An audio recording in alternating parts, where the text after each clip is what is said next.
شہنشاہ سبحان اللہ حبیبہ مدینے دیا شہنشاہ حبیبہ مدینے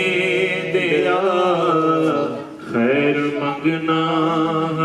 میں تیری سرکار چوں صدقہ اپنے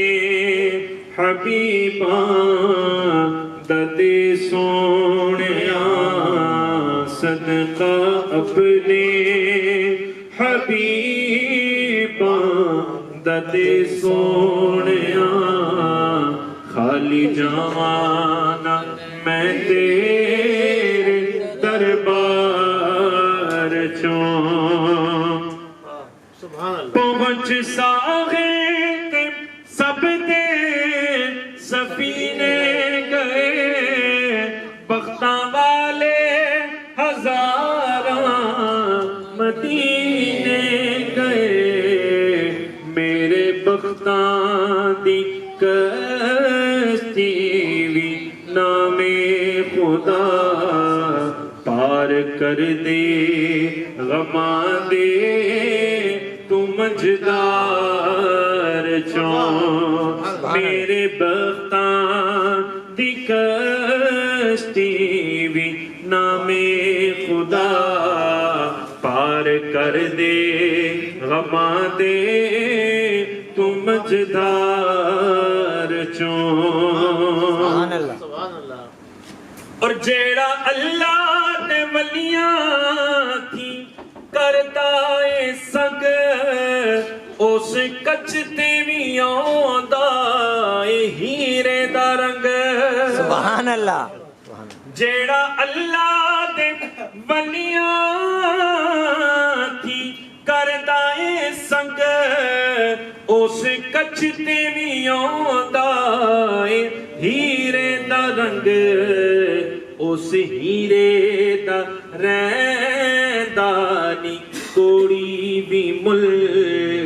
اس ہیرے دا رہندانی کوڑی بھی مل جیڑا ڈگ جاوے ٹوٹ کے کسے ہار چوں سبحان اللہ اس ہیرے دا رہندانی کوڑی بھی مل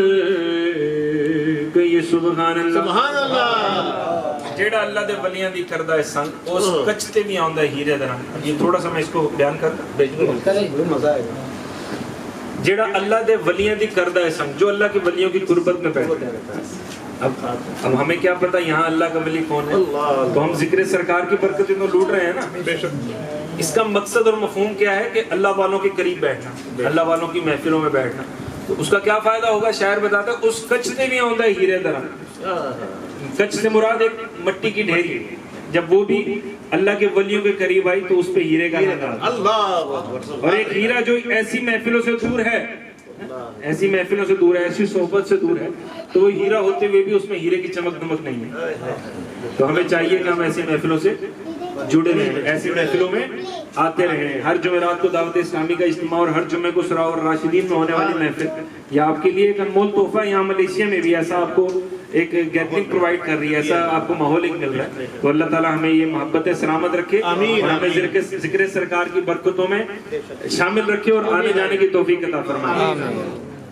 تو جیڑا اللہ دے ولیاں کی کردا اے سنگ